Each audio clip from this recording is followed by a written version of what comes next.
a posição do JPP, Paulo Alves, relativamente à questão do salário mínimo e aquilo que está em cima da mesa, este acréscimo de mais 62 euros. Antes de mais, quero cumprimentar os telespectadores, as pessoas que nos veem, a diáspora, os colegas aqui presentes, deputados e a CIGIL, relativamente à questão do salário mínimo. Nós temos um país, e que tem duas regiões. No continente temos um valor do salário mínimo, na Madeira temos outro e nos Açores temos outro. Ou seja, salário mínimo nacional, 760 euros. Salário mínimo na região autónoma da Madeira, 785 euros. Salário mínimo nos Açores, 798 euros, ou seja, quase 800 euros. Estas diferenças refletem as opções políticas, porque o salário, tanto é atribuído, e nós sabemos como é que é feito e é negociado, são sempre reflexo das opções políticas de quem governa. E neste caso nós temos uma diferença entre a governação na Madeira e a governação dos Açores num valor de 13 euros. Já que foi dito que o Governo Regional desde 2015 tem vindo sempre de forma progressiva a aumentar o valor do salário mínimo. Claro, é na Madeira, no continente e o mesmo nos Açores. O que acontece é que os valores dos Açores são sempre superiores aos da Madeira. Sempre superiores. Portanto, isto significa que neste momento o ideal, salvo seja, não é o valor ideal, nós diríamos que tinha que ir acima dos 800 euros, não é? No mínimo acima dos 800 euros. Mas um valor equiparado ao valor dos Açores até se compreendia. Tendo em conta, estamos a falar de duas regiões, a conjuntura socioeconómica que acontece aqui na Madeira é semelhante àquilo que acontece nos Açores. Estamos a falar de ilhas. O Sr. Deputado Bruno vai dizer a Madeira está mais desenvolvida, a Madeira está mais... Não é tanto assim. Já houve tempos em que a diferença era maior. Olha que se formos a São Miguel, portanto, também há muito desenvolvimento. Mas a questão aqui, Paulo Alves, é que, no fundo, o Governo, quando decreta, digamos assim, passa a expressão, o salário mínimo, no fundo, o que está a dizer é que as empresas vão ter que passar a pagar aquele valor. No fundo, está a imputar uma responsabilidade que é para as empresas. E a questão que lhe pergunto é se, da avaliação que o Paulo Alves faz do nosso tecido económico, as empresas teriam ou têm condições para pagar mais do que estes 785 euros? Têm condições, porque é assim. Então, se nós estamos a falar de uma nós estamos a falar aqui de sobretudo as pequenas, médias e microempresas, até porque que é o grosso do nosso tecido empresarial. Nós sabemos que dou exemplos, na área da restauração, muitas das pessoas que estão ligadas à restauração até pagam valores muito acima do valor do salário mínimo. Porquê? Porque há um problema que é agora a falta de mão de obra. Isso é um problema e que obriga que quem é contratado, no fundo, vai ganhar um pouco mais. Possa negociar de outra forma. Tem que negociar de outra forma. A verdade é esta, nós temos que ser realistas. Neste momento, e foi uma reportagem tudo na comunicação social, há dias no órgão de comunicação social na Madeira, em São Vicente, no Norte, por exemplo, não há pessoas para trabalhar. O que significa que aqueles que vão trabalhar, o empresário tem que pagar. Portanto, e geralmente, acredito eu, que é acima deste valor. Agora, porquê que o Governo Nacional, quando define, já não se define um valor equiparado ao valor dos Açores, por exemplo? Estamos a falar de uma diferença de 13 euros. 13 euros. Isto não teria qualquer implicações em termos dos empresários, até porque os empresários, como eu já disse, vão pagar acima deste valor, grande parte deles. Portanto, havia essa folga, digamos, para poder fazer com que o valor fosse superior. Não é um valor, dizendo assim, é aquele valor que, atendendo ao crescimento e à inflação e aos problemas e à conjuntura socioeconómica atual, não vai trazer, ou melhor, as pessoas vão passar a ganhar mais, mas também têm mais despesa. Se nós formos a ver as idas ao supermercado, como aqui já foi falado, e temos a luz e temos a água, vai subir todos os preços. E o que significa que o valor que as pessoas vão receber mais, no fundo, reflete-se naquilo que vão gastar, porque vão gastar mais. Tem implicações. Daí que este aumento, no fundo, não é assim aquele aumento que o Governo Regional está a anunciar como a ser o valor que vai salvar os rendimentos, vai salvar as famílias. E depois outra questão que é, falou-se aqui das famílias da classe média. É preciso dizer que as famílias da classe média são aquelas que, aqueles apoios que o Governo tem dado, muitas delas estão fora dos requisitos daqueles valores. Muitas delas estão fora. Fala-se muito, por exemplo, nas creches. Vou só dar o exemplo das creches. Creches gratuitas, não gratuitas, primeiro e segundo escalões. Os outros não são abrangidos. Ou seja, vai haver aqui muitas situações em que as pessoas estão fora dos apoios. Para não falar, até em termos de apoios, por causa do pagamento dos empréstimos bancários, existem pessoas que são da classe média, que têm rendimentos médios, mas já estão a receber a informação dos bancos, a dizer que não reúnem condições para se poderem candidatar aos apoios. Portanto, essas pessoas já estão a ficar excluídas. É preciso ter em consideração. São aquelas que ganham, têm um valor, portanto, um rendimento, se pode dizer, à volta ou acima do valor do salário mínimo, mas também têm os seus compromissos que chegam ao final do mês e praticamente para pagar as suas despesas. Mas o que o Governo tem dito é que tem criado programas precisamente para ajudar a classe média. A questão, por exemplo, daqueles apoios que estão designados para o pagamento da água, da luz e esse tipo de contas. Agora a questão dos apoios para quem tem empréstimos bancários, em que tenha uma taxa de esforço superior aos tais 30%, que o Governo suportará esse diferencial. Portanto, do seu ponto de vista, essas medidas não estão a chegar a essa classe média? Não, chegam alguns elementos da classe média, mas chegam alguns elementos da classe média, mas não chegam a todos como o Governo faz querer. Porque o que acontece, Gil? Ou seja, há muita gente que está a ficar de fora. Fica de fora. O que acontece muitas vezes é assim. O Governo anuncia programas de apoio para tudo e mais alguma coisa. Por exemplo, material informático. Vou só dar o exemplo do material informático e não sei o quê, que era as casas do povo que tinham material para as pessoas candidatar. As pessoas candidatavam, chegavam lá, havia casas do povo que era um computador para oferecer a não sei quantas famílias. 2 computadores. Ou seja, é uma coisa anunciada com pompa e circunstância. Na prática, aquilo não é quase nada. Portanto, a crítica é esta. Anuncia-se 1001 coisa, só que em termos práticos começam-se a excluir, começa a haver situações que as pessoas ficam de fora, ou seja, há ali um conjunto de requisitos que, se não preencher aqueles requisitos todos, é logo excluído. E muitas vezes não se leva em consideração grande parte de famílias que têm os seus vencimentos, como eu já disse, mas também têm as suas despesas. E só porque têm os seus vencimentos, ou só porque, sei lá, uma situação qualquer, não é? já ficam de fora. Vamos continuar a falar desta questão. Eu não sei se o Paulo Alves queria acrescentar mais alguma coisa sobre esta matéria. Só queria dizer que, relativamente ao ProAs, que estávamos há pouco a falar do ProAs, por exemplo, do programa, uma família monoparental em que tem um filho à sua responsabilidade, que está a estudar, ganham o salário mínimo, têm os seus compromissos, paga a habitação e tudo isso. Assim, não tem direito. Como é que não tem direito? Não tem direito. Se ganha 800 euros, então por exemplo, não tem direito. Não tem direito. Então não tem direito. Então, é 534, é um IAS mais 20%. É um IAS mais 20%. Se a pessoa é 534 euros per capita. É um IAS mais 20%. É isso que está a ser contabilizado. E, portanto, objetivamente, se o agregado familiar são 2 pessoas, 875 dividido por 2 é menos que um IAS. Não, o agregado familiar monoparental, ou seja, o pai ou a mãe e o filho. É menos de 534 euros por pessoa. Situações que não estão cá. A situação, pronto, eu não expliquei bem. Uma situação que a pessoa tem, o agregado familiar são 2 pessoas. Não, uma pessoa só.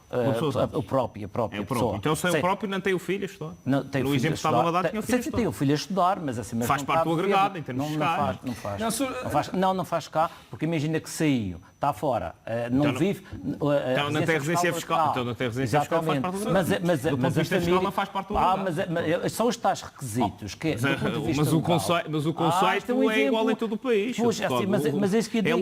Numa situação em que tem a sua responsabilidade para pagar os seus compromissos, sabe perceber? Mas depois, em termos de regalias ou de apoios do Governo, não tem.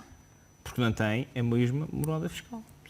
E, portanto, não faz parte do já esbarra com aquelas situações o senhor deputado quer enquadrar uma coisa que não pode ser enquadrável no conceito da lei fiscal que é definida pela República. Vamos avançar para...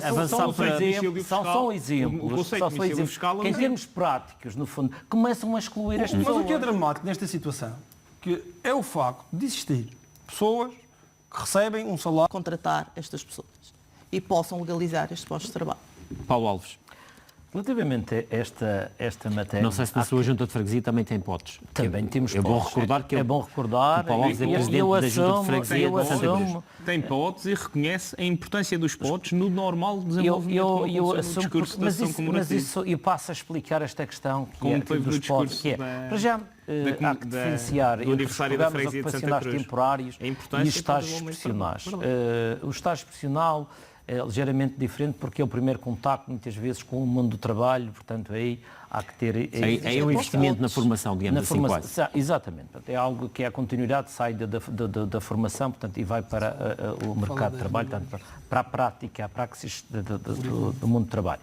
Depois, a questão dos potes, vamos começar pelo valor que é pago. É verdade.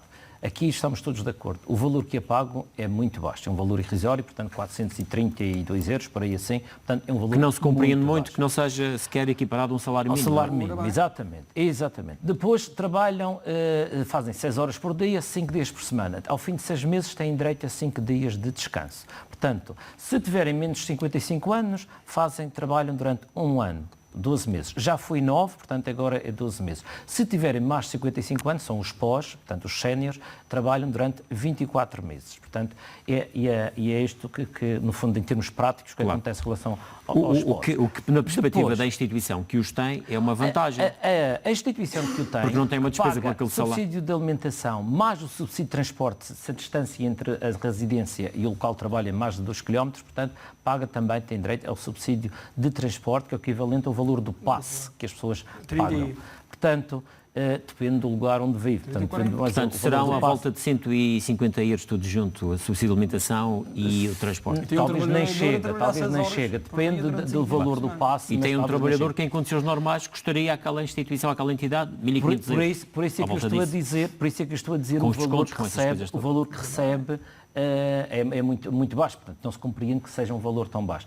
Porque depois, eles, é verdade, desempenham as funções que o outro, que se estivesse no quadro, portanto, desempenharia. E que são necessárias àquela instituição. Aqui a questão que se coloca é, se existem localidades na administração pública, setores como a saúde, como a educação, em que o governo pode contratualizar, pode fazer contrato e meter nos quadros pessoal, isso não se compreende porque é que estejam potes ali anos e anos à espera e que não fiquem, não entrem nos quadros. Se falarmos no caso de uma autarquia, por exemplo, vou dar o exemplo da junta de freguesia, em que 40%, 50% e algumas até mais do valor do orçamento é para pagamento de pessoal que não pode contratar mais pessoas, como é que vai desempenhar as suas competências se não tem pessoal? Isto coloca-se a questão que é, então o recurso que tem é recorrer aos potes, aos programas ocupacionais. E as pessoas que vão trabalhar para as juntas de freguesia acabam por compreender. Porquê? No fundo é verdade. O que eu digo sempre, quem me dera a mim poder pagar mais, mas eu não posso. Nós não podemos querer contratar, mas não podemos. Mas um pote é a instituição que recebe uma pessoa naquela condição, dentro deste programa que estamos aqui a falar, se ela quiser, pode pagar mais do que o subsídio de refeição ou tal ajuda para o transporte? Não pode, porque é o valor, portanto, aquele é contratado, até porque... Isso nem sequer passa pela junta de freguesia, ou a junta de freguesia ou outra instituição? Não, o contrato é feito com o Instituto de Emprego, portanto, a junta de freguesia é a entidade acolhedora, portanto, é que tem o dever de pagar, a obrigação, mais que dever, é a obrigação de pagar o subsídio de transporte e o subsídio de alimentação. Portanto, é assim, o contrato é feito entre a pessoa... O que é preciso rever aqui, se calhar, os valores que estão a ser pagos. Isso é que tem que ser revisto, porque há uma necessidade premente de instituições que eu disse, como as juntas de freguesia, em que não têm capacidade financeira, nem orçamento para contratar e têm que recorrer. Sim, claro. E tem que recorrer. O que não se compreende é que existem setores governativos, portanto, setores da administração pública, em que têm capacidade financeira para contratar e não o fazem. Isso aí é outra Vamos ouvir o Bruno. É que depois nós temos a questão das autarquias locais, existe depois a questão dos municípios, a questão das juntas de freguesia, a questão de setores como a saúde e a educação.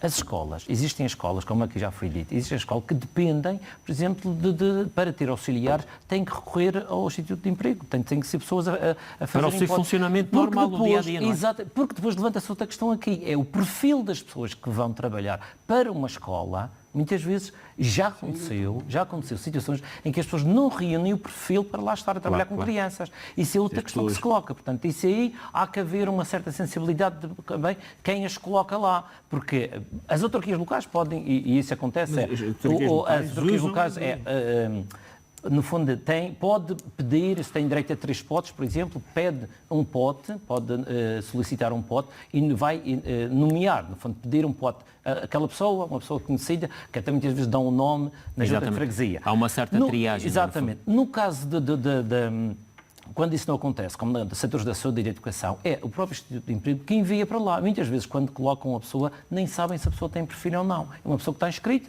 está na lista e, portanto, é colocado. E isso é um problema que se coloca, que é necessário também rever essas situações. Depois, numa situação em que as pessoas que são, numa escola, por exemplo, vamos dar sempre o exemplo da escola, no setor da saúde, existem setores da saúde também são assim, em que se vê que, de uma forma, muitas vezes, portanto, é solicitada sempre a presença de potes para desenvolver o seu trabalho, as suas funções normais, para o funcionamento normal de uma escola, de uma instituição na área da saúde. É sinal que é preciso. Estamos a falar de setores que não se pode comparar em termos de orçamentos. Já que o Governo Regional tanto anuncia e diz que todos os anos há um reforço para a área da saúde e da educação. Se repararmos, todos os anos os orçamentos... Tem visto. E tem havido mais recursos Mas o que acontece, em termos de assistentes operacionais, de pessoal auxiliar, não têm sido suficientes. Porque o que acontece, eu dou um exemplo, por exemplo, como uma escola do Porto Santo. Entraram 2, saíram 6. Há um déficit de 4 pessoas. O que é que eles tiveram que fazer? Recorrer ao Instituto de Emprego, aos potes. Isto é só um exemplo concreto. Ou seja, é aqui que tem que ser revisto a forma como é e depois os valores que são pagos. Paulo Alves, são muito Bruno Lin são formas e Ricardo Lume e também Mafalda Gonçalves. Gonçalves. Hoje vamos ter que ficar por aqui, com a promessa de voltarmos de hoje a uma semana para mais um debate parlamentar. Fico bem.